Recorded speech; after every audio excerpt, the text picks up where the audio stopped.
What's up guys, Hbox here to continue our series of our 11.0.1 tier list, which covers all of the characters in the game up to Pyra and Mythra, and includes of course the Wii Fit header nerf. Now this tier list has taken into account a lot of things, but mainly, as I said before, it takes into account the online tournament results and the potential in offline tournaments. So if you want a bit more of a primer as to how this tier list is determined and why we put characters where we did, make sure you go back to that first video. And remember, some characters have shifted slightly since 9.0 due to buffs and nerfs, and you have to consider this ideally in an offline setting. So without further ado, let's get into the mid-tier list. We start mid-tier with DK, Donkey Kong. Now, we've seen a lot more use of DK in the quarantine with increasing success. It's something we probably won't see as much of when we go back to offline tournaments. I think if we count online results alone with the usage stats of the character, you can probably justify putting DK even higher, but I feel like it's unlikely to stick. However, we've seen really cool things with DK being done. We've seen how useful his spikes are, how useful his nair and back air games are, how well he can use up B out of combo situations, cargo throws to get early gimps and kills, the damage output of the character. I mean, charged punch going through shield, being safe on shield, and then just a really good usage of his tilts. For being such a big character, he has some really fast moves, and I think the proper DK player who figures out how to utilize this offline, how to get around his bad matchups, can actually make some pretty good waves. So for now, I'm sticking with the middle tier. I think it's a pretty good spot to put him. Right after DK, we have Mii Brawler, which to no surprise is the best of the Miis. The other Mii fighters were in the lower tier, but Mii Brawler is to me a mid-tier character. Honestly, this is just a solid character with really good frame data, but I think the only issue is that he needs more usage. We can't just have these one-off Mii Brawler runs and people who might be able to place top 8 at a regional. We need like a dedicated Mii Brawler player to really make waves at a national tournament where his name becomes ubiquitous with the character. But the fact is, this character has some really crazy knockback on a lot of its moves. Not to mention the fact that you can change up the moveset to sort of throw off your opponent with the other Miis as well. But Mii Brawler's, his variants on his moveset can drastically change your options and matchup way more than the other Mii fighters, I feel. So for that reason, I'm putting Mii Brawler in mid. Next up in mid tier, we have Duck Hunt. Now, Duck Hunt actually did receive a slight buff in patch 10.0. This was a side smash attack buff. They made it easier to hit multiple times, and it decreased the time that an opponent can hit stun shuffle during the first and second attacks. Meaning, if you get hit by the first and 2 hits of the side smash, which are the weaker ones, it's way hard to get out of, and you're almost guaranteed going to hit by the third one, which is the big one. On top of that, the side smash attack from Duck Hunt is a very, very common kill move for this character. The rare times you do fight against a Duck Hunt, from what I've seen, the character will either camp you until you're at a very, very high percent and you die off a can kill. They might go for an up smash or forward smash kill. An experienced Duck Hunt might find an up tilt, maybe a back air. But what they're going to look for more honestly is you to try to maneuver yourself around the projectiles. The clay pigeon, the can, the gangster gun. You're gonna try to get around those and be in not your bubbles, but then your option to be defensive and to be afraid of those things is when you're most vulnerable. And I think that forward smash catch that they want to get so badly on many characters and the range of it is how they're gonna find a kill most of the time. So it was a pretty good buff for them. The only thing is we haven't seen much out of Duck Hunt recently. We have Japan returning to bigger offline events like we saw recently. So we'll get to see soon how the character can perform under the new meta, mainly because of Richter, who is, I think, considered, by everyone to be the best Duck Hunt player in the world. Especially, I don't know, Evo was a while ago, but, just many national tournaments we've seen Richter do really, really well at with Duck Hunt characters. So the character's clearly viable and clearly proven to be mid-tier. So I'm excited to see what happens when offline returns. In mid-tier also, I'm putting Ice Climbers. Ice Climbers might be one of the characters in the list that has the most variance. Some people put them high, some people put them low, bottom. I'm putting Ice Climbers in the middle because we have still yet to see the true breakout main and performance for this character. I've played against some ICs online, but I think given how intricate and how specific and how careful and calculated you have to be with desyncs, which is where the, you know, the pure ownage of this character comes out into play, the offline versus online meta is going to be so different. Like, there's going to be some ICS players eventually who are going to grind out the really hard infinites, so the really hard pseudo infinites for this character, which can work on the entire cast. And when someone does that, we have to be ready, because it's going to be insane. We've seen tastes of it though. It's just that much harder to pull off online. And a character with this much potential, in no way, in no universe, is low tier. And personally, out of Brawl, Melee, and Ultimate, this is my favorite version of Smash to watch Ice Climbers, because Melee had wobbling and handballs, Brawl had just the most busted infinite in the game. But this game, you really have to be creative and work for the kills of this character. So, ICS players, I'm ready to see you step it up, and I'm ready to see these crack combos. In middle tier, we have King K Rool. King K Rool is, you know, previously considered sort of in the lower tier, kind of a really bad character, but you know, the character has gotten a lot of great buffs in the last year, and we've seen so much more of this character recently thanks to online. The main person that I would sort of put to influence my placement of this character is Kirby Kid, who's been entering our Juice Box and Lunchbox tournaments. I really would encourage you to watch Kirby Kid and his footage, because he makes this character look so versatile. It's actually insane. There's also a lot of other K Rools who have been doing pretty well online, and the fact is, you know, with the crown throw and with the idea that you have a lot of invulnerability when you are recovering, when you are on the middle of the stage, when you get a good read, the fact that the character can ground you with a down throw, the fact that you have bread and butter forward throw into dash attacks, one of the best dash attacks in the game, the fact that you can sort of stall recovery with up air, and the fact that blunderbuss is just such a big moving slow target that then has a suction followed after it, and if near a blast so it can kill. There's a lot of creative things you can do, a lot of just like crazy X Factor movements or X Factor moves this character has out of nowhere that can kill you early. He also can be considered a comeback character. He can struggle obviously with like the top tiers, you know, characters like Palutena, characters that can just completely overwhelm you with hitboxes and take advantage of his big body size.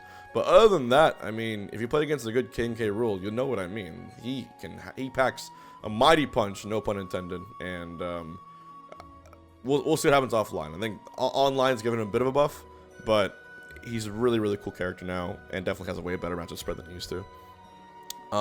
Another character probably in the exact same boat as King K Rool, right next to him in the tier list, is also King Dedede. Literally, what I just said about King K Rool almost fully applies to King Dedede, and the recent buffs actually made his Gordos more consistent. In 11.0, Nintendo did buff his Gordos, and the official note is a reduced vulnerability on side special, increase the chance that the Gordo will get stuck on a wall, and increase the speed you can hit back Gordos that were reflected by the opponents. So in other words, it gives you good counterplay if someone hits Gordo back, and it has a higher vulnerability of the Gordo being stuck on the wall, sort of on the corner. We've seen a lot of good King Dedede players. My first one that comes to mind is Adamus, who's had the best NA results, I think, with Dedede. You can stick a Gordo onto the ledge, and it's a perfect ledge trap option. And so, because you reduce the vulnerability of the Gordos, it also makes them harder to hit back. So, pretty big buff for him, and pretty important given the how many things you can do off Gordo hits and how many options and traps you can do, because you can mix up how far the Gordo goes. Especially if you throw a Gordo right in front of you and it bounces right there in place, it sort of gives your opponent an option like, do I hit it back to him? Is he waiting for me to hit it back to him, then he punishes me? He can also do a really weak Gordo throw when he's recovering really high, and you have to DI really well. That causes two scary objects to be coming down at the same time. A fat Dedede with either an air or down air or some kind of aerial, and then the Gordo, of course, which is going to hit you no matter what. So, good buff for Dedede, and I think he definitely belongs in middle tier. And in the same universe with Dedede, middle tier, we have Kirby. Kirby actually hasn't had no changes recently, but there's one player who has been tearing it up online to show the potential of this character, and that's Jaja. I mean, I do have a pretty sick win on him, just saying. But apart from that, he usually tears it up, and usually tears me up, and usually tears up the entire roster with this character. It seems like there's no character that Kirby necessarily struggles against when you play him the way J-Jaw does. And I really want you guys to, you know, after you watch this video, just take a look at his you know, his gameplay footage and what he does. Just incredible usage of grab combos, incredible awareness, using rock or the Kirby stone on the ledge, sort of almost as a ledge trap and a panic option to make you sort of want to get to the ledge as fast as possible. Finding incredible usage in back air, finding incredible strings with nairs and aerials, getting spikes almost every single time, maneuvering in and out, surprisingly, with a lot of characters rush downs with Kirby's small size and low profile.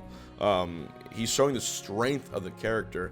And not to mention, Kirby has some really strong attributes, like the forward smash and up smash will kill you a lot earlier than you expect. So keep an eye on that guy, because I think this character has a lot of unlocked potential. Next character, middle tier, is going to be Marth. And the last time I sort of said this, and I'll kind of say it again, there's no changes Marth had in the past 2 patches, and still really hard to justify using Marth when Lucina is around. But, you know, we're not going to put Marth in low tier. Catch me not putting a sortie in low tier. We're fine here. Marth, I get it. Worse Lucina, but still a solid character. If you land your tippers, you're in business, and it's still Marth. I mean, he has range. He has really strong kill potential if you space properly. Just, if you want to do better in tournaments, until he gets buffed, use Lucina. I'll just say that again. Following Marth in middle tier is another familiar face of the sword, a man or a creature or being who is the ultimate force to be reckoned with a few Smash games ago, considered the most broken character of all time, but now sits comfortably in the middle of the pack. Meta Knight. Meta Knight has had no changes in the past 2 patches. Again, he's a character that has potential, but not proof of it outside of various results online. We've seen the potential of up B. We've seen what he can do with sort of his side B as a big knockback into the blast zones. We've seen his speed. We've seen how quickly his forward smash comes out. He's just a very middle tier, very safe, run-of-the-mill character in this case. I think Ultimate might be the lowest placing this character has had, considering Brawl and Smash 4. And so because of that, I think Nintendo just wants Meta Knight to just kind of sit back and relax. Like, you've had your time in the sun, and if you're gonna win with this character, he can win, by the way. And players like, I believe, I'm trying to remember the players online who made me put him here. I think it was Oatmeal and Urameshi, which were 2 really talented players that found incredible drag down tools, especially with back air, that leads into kill confirms. You know, he's got tricks and he has speed, and he's not one to sleep on. Does not belong in low tier at all, but I still don't think he belongs in high tier. So we'll see what happens with Meta Knight. But we've come a long time from Brawl, I'll tell you that much. In middle tier also is going to be Villager. Villager, main representative of Villager online, at least in NA tournaments, is Panda Bear. He has some pretty good results and is really good at creating so many situations where you have to chase him down, where he's going to hit you with that tree, where he's going to hit you with Lloyd Rocket, where he's going to give you 3 slingshots to the face, and then when you least expect it, find the up smash, find an axe swing. The character can play super safe, but I wouldn't say he has a truly threatening game plan, right? Like, it all depends on how much you mess up and how much you get frustrated by the stuff he places down. Most advantages in Villager usually come in mistakes from his opponent's play. So if you're playing perfect, I think Villager's kind of screwed, but no one's playing perfect, man. No one's playing perfect with this much input lag. And no one's playing perfect, especially with the new update. I'm not sure what happened with online and the new update, but I'm telling you that, no one's playing perfect. So, Villager, middle tier, you can still win with him. Following Villager in middle tier, we have Zelda. Zelda did receive a slight buff in patch 10.0. Her side smash attack, it's easier to hit multiple times, and also increased the final attack's range. And Zelda's forward smash, one of the most commonly used kill moves in this game. The fact that it just has so much of an active option, and because it's easier to hit multiple times, at any point if you fall into like the multiple hitboxes of it, you're probably gonna get hit by the final hit and you're probably gonna die from it. So that's actually a pretty important buff from her. We've seen a lot more Zelda in online play, and we've seen a lot more results popping up. Ven is the main one that comes to mind. Incredible results with this character. It's hard to punish a lot of her good moves online, especially the Phantom Knight, who is just, the character can just, or the move can just stay place it there, and then at any point Zelda wants to release it, causing a huge ledge trap, and you have to respect it or just jump at any single point. Back in offline and high levels of play, I doubt we'll see a difference from where she was before, even despite her buff in patch 10. I think a lot of people have the same sort of sentiment towards Zelda. It's one of the characters that has a huge buff when played online because it's that much harder to avoid her moves. However, I would love to see the same dominance that sort of Ven has in some of his runs offline. We'll just need to see how much you can deal with the really fast characters. So yeah, Zelda middle tier. Believe it or not, the next character is Bowser Jr. And yeah, he is in the game. I know. He's actually in this game, which was kind of a point disputed in my last tier list, but we're not going to talk about that. Bowser Jr. is in Super Smash Bros. Ultimate, and I think this character, what didn't receive changes recently, but Bowser Jr. is sort of the character that, one, if you've never played against the character, you're going to get rocked, I feel like you're going to get forward smashed at a really early percent and die and be like, why the hell did that happen? You're going to see a Mecha Koopa running around on the ground and be like, I don't know how to deal with this. What do I do? You're going to get back air and forward air and up smashed out of shield, and you're going to, there's going to be a lot of things that probably make you wonder, like, why is this character getting away with what he's getting away with? And the answer is he's just a weirdo. But weirdo characters also have weirdo strats that work against them. You can shield Mega Koopa and throw it back at them. His up B with the clown car causes an explosion, which he can then swing his hammer at you to kill you at devastatingly low percents near the blast zones. My brother Captain mains Bowser Jr. He calls it the bombs away. We've seen some decent placements with Bowser Jr. online. We've seen Leon secondary him every once in a while. And we've seen some people figure out cool tricks of the character. There's no glitchiness in this character like it was in Smash 4. But in general, the main Bowser Jr. wins will come with you not being able to deal with his awkwardness, you not being able to deal with the traps he places down, and you falling for really, really quick smash attacks. Also, the clown car side B comes out really, really quickly, has a lot of priority. You can spend that move pretty easily, which leads into more combos. Up airs can chain into ladder combos pretty easily, and his aerials can kill pretty early. So I would watch out for him and really just be careful with the character. And the only big weakness is the fact that when you up B with a character off the stage, it's a side B to recover horizontally and then up B to recover vertically as a classic move, but then it leaves you pretty vulnerable if you can call out when he's going to swing a hammer or snap to the ledge. So those weaknesses keep him middle tier. I think there's a good chance we're going to see a Bowser Jr. make waves when offline comes back. Next up is Simon and Richter. Theoretically, Simon and Richter should continue to go up in these tier lists after their buffs and more usage online. Calling that back in person, I don't think they'll make any more of a splash in results than they did a year ago. They can hard counter those that can't deal with their zoning, but they can also lose everywhere else. If you're going to play Simon and Richter, you're going to have to be comfortable with sitting back and throwing as many projectiles as you can and as you physically are able to, and whatever platforms and evasion you can provide in a matchup is what will merit your win or cause you to lose. You have to use it. You have to use the holy water, you have to use the axe swing, you have to use every single cross, you have to use every single instance of range the character has in order to win, because the biggest weakness this character has is their recovery. Sure, you can grapple to the ledge, but other than that, if you get that character at a bad diagonal angle off the stage, they're pretty much done. And so Simon and Richter need to stay on the stage. They don't want to be anywhere near the ledge, but they also want to be able to use their long distance range tilts and smash attacks to catch you off guard, and then also get conversions off of their fire or holy water into a forward smash. That's kind of the main meta we've seen in the character. Also, up B out of shield is really good on triplats. So if you find this character, I would say ban triplats because they can sort of up B to safety. That character can kill that move can kill really early as well, especially given their sort of down air, which bounces into an up B. But Simon and Richter, middle tier character, middle of the pack. I'm not going to expect any huge results of them when offline comes back. And our final character in middle tier is going to be Byleth. Byleth was almost to me up mid tier, but still belongs in the middle of the line for me. Byleth got dummy buffed recently. Byleth received, I'm pretty sure, the most buffs of any character in 11.0. The down smash has extended launch distance. The down air has extended launch distance and increased power against shields. In case you thought Byleth's down air didn't eat your shield enough, Byleth's side B also increased the opponent's downtime when shielding from the tip, and Byleth's side special also has reduced vulnerability when using the move in air. If you thought that wasn't enough, they also buffed Byleth's up B. His up B extended the launch distance when stepping on an opponent with high accumulated damage, and also increased the attack speed. We've seen MKLeo do insane combos with Byleth's up B, and now it just makes that combo even more potential and has a higher chance of killing now, because you can extend the launch distance with that up B.